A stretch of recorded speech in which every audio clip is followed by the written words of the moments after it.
보잉 B-17 플라잉 포트리스. 포트리스가 요새니까 하늘을 나는 요새 정도 될 텐데요.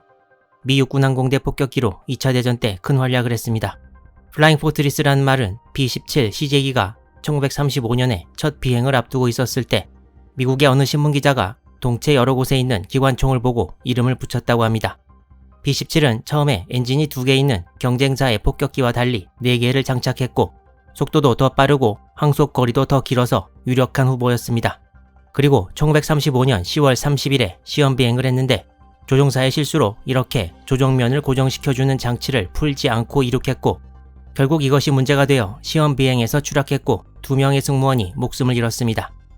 이 사고 때문에 B-17이 경쟁에서 탈락하고 다른 회사의 기체가 채택되었는데 당시 미 육군 항공대는 사고에도 불구하고 B-17의 스펙에 계속 매력을 느꼈고 1937년부터 적은 수남아 꾸준히 도입되기 시작해 1940년 7월에 512대가 주문되었고 2차 대전이 발발하면서 생산이 가속되었고 곧이어 주력 폭격기로 자리잡게 되었습니다. B-17은 시제기의 사고로 퇴장할 뻔했으나 이후 계속적으로 개선되었고 사고가 오히려 전화위복이 되었다는 평을 받고 있습니다. 시제기가 추락사고로 채택되지 못해 거의 파산 위기에 몰린 보잉사도 살아났습니다.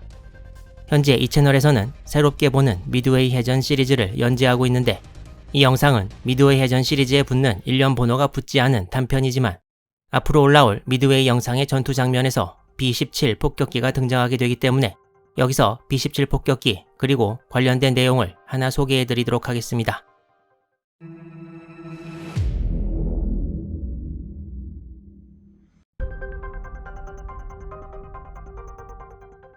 (2차) 대전에서 B-17은 태평양 전선보다 주로 유럽에서 더 많이 전투에 참가했는데 독일 여러 지역의 군사 목표에 대한 주간 폭격 임무를 많이 수행했고 이 와중에 독일 전투기에 많은 피해를 입기도 했습니다.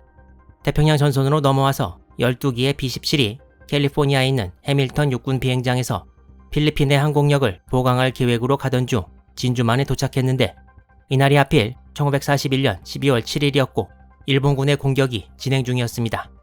B-17 조종사들은 진주만에서 자기들의 도착을 환영해 축포를 쏘는 것으로 알았다가 진주만이 일본군에 공격당하고 있다는 것을 깨달았고 B-17 편대도 공격당했습니다. 이 사진은 당시 진주만에 착륙하기 위해 접근하는 B-17에서 찍은 것이라고 하는데요. 여기 작게 보이는 두 항공기가 진주만 기습을 위해 가고 있는 99식 함상 폭격기입니다. B-17은 착륙하기 위해 99함폭은 공격하기 위해 비행하고 있는 것인데요. 진주만에 도착했던 B-17 12기 중 이 사진의 한 기를 포함해 2기가 파괴되었습니다. 이 사진은 진주만 기습 당일 착륙해 있는 B-17 D형의 모습이라고 하며 날개 밑에 보이는 연기는 일본군의 공격으로 불타는 함정에서 나오는 것이라고 합니다. 태평양 전쟁이 시작될 당시 B-17은 하와이에만 있었던 것은 아니고 전쟁 시작 전에 필리핀의 클라크 기지에도 B-17 17기가 배치되어 있었습니다.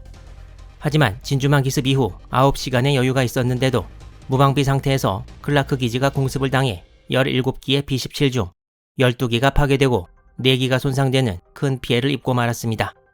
12월 10일 비행 불가능한 B-17을 전부 파괴하라는 명령이 떨어졌고 12월 26일에는 클라크 기지를 버리고 미군이 철수했습니다.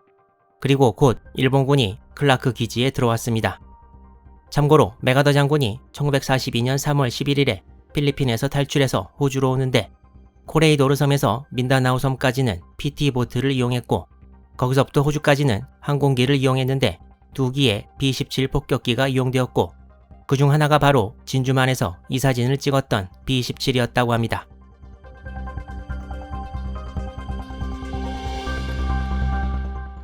일본 도쿄 근처에 다치카와시라는 곳이 있는데 1935년부터 이곳에 일본 육군항공기술연구소가 자리를 잡았습니다. 일본 육군항공본부 산하의 개발 관련 업무를 맡아서 하던 곳이었고 줄여서 기현, 일본어로는 기켄이라고 불리기도 했습니다. 기켄의 연구원들은 클라크 기지에 있는 B-17 잔해들에 관심을 가지기 시작했습니다. 이제 일본의 수중에 들어간 클라크 기지에서 기켄 연구원들은 아직 남아있던 B-17의 기체에 다른 기체에 쓸만한 부품을 끼워 맞추기 시작했습니다. 이때는 이미 B-17 모델이 A, B, C, D를 거쳐 이 사진에 있는 2형까지 나와 있을 때였고 B-17 2형은 B-17 모델 중에서 처음으로 대량 생산이 시작된 모델이었습니다. 당시 일본도 B-17 E형이 나왔다는 사실은 알고 있었으나 클라크 기지에서는 B-17 D형을 다시 복구해서 비행 가능하게 만드는 데 주력했습니다. 이 사진은 정확하지는 않지만 일본 치하의 클라크 기지를 찍은 것이라고 하는데요.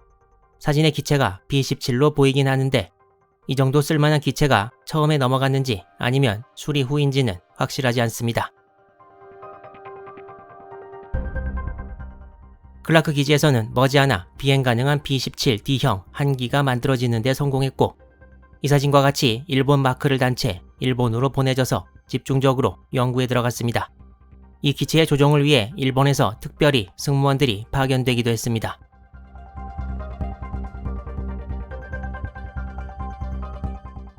하지만 일본이 입수한 B-17 기체는 이것만이 아니었습니다. 일본은 1942년 3월 초에 승승장구하면서 인도네시아 자바섬을 장악했는데요.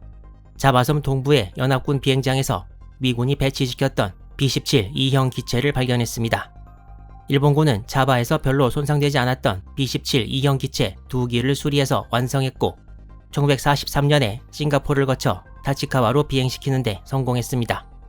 이 사진은 노획한 B-17을 싱가포르에서 찍은 것으로 기록되어 있습니다. 아래 보이는 작은 기체는 미군의 구식 전투기였던 커티스 라이트 모델 21이라고 합니다. 타치카와의 육군항공기술연구소 옆에는 활주로도 있었는데 이곳에서 집중적인 연구 분석이 이루어졌습니다. 이 사진은 일본이 노획한 B-17 E형이 일본 마크를 달고 비행하고 있는 모습입니다.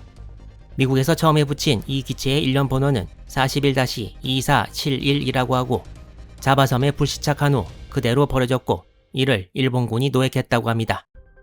이 사진은 일본군이 입수한 총 3기의 B-17이 후지산 근방을 비행하는 모습이라고 합니다. 일본군은 B-17 기체에 있던 유명한 노든 폭격 조준기도 같이 입수했습니다. 노든 폭격 조준기는 그 명성에 걸맞지는 않는 저조한 성능을 보여주었는데 그 때문에 미 해군이 급강하 폭격에 의존하는 양상을 보여주기도 했습니다. 기록에 의하면 일본군은 자신들의 폭격 조준기가 특정 측면에서 더 우월하다고 보았지만 이 폭격 조준기의 다른 특징을 자기들 조준기에 도입하기도 했다고 기록되어 있습니다. 하지만 일본군이 입수해 1943년 초반에 연구 분석한 이 B-17 폭격기는 미국에서는 이미 다른 폭격기에 자리를 내주고 있었는데요. 당시 미 육군항공대 총사령관이었던 헨리 아놀드 중장은 이미 1942년 중반기에 B-17을 다른 폭격기들로 교체할 작정을 했다고 합니다. 그 다른 폭격기들은 B-24와 이후에 B-29로서 B-17은 1943년 중반기가 되면 전투 임무에서 많이 제외되는 상황까지 가게 됩니다. 이후 B-17은 정찰과 바다에 빠진 조종사들을 구조하는 임무를 주로 맡았는데 정작 조종사들은 안정성과 편대 비행 용이성 등을 이유로 B-24보다 B-17을 더 선호했다는 기록도 남아 있습니다.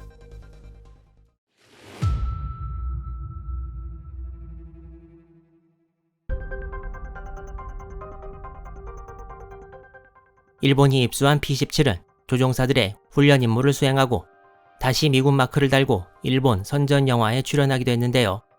미군은 일본이 B-17을 입수해 이용하고 있다는 사실은 몰랐던 듯 보이고 1945년 봄 정찰에서 무언가 이상한 처음 보는 폭격기를 목격했다는 보고를 했는데 그것이 일본군 B-17일 것이라는 추측을 할 뿐입니다. 일본이 항복하고 미군이 들어온 후 이 B-17 3기는 끝내 발견되지 않았습니다. 이 영상에서는 일본군이 노획한 미군기 이야기를 살펴봤지만 미군이 노획해서 사용한 일본 제로 전투기 이야기가 이 채널에 영상으로 올라와 있습니다. 영상 말미에 링크를 달아놓았으니 여러분의 많은 시청 부탁드립니다.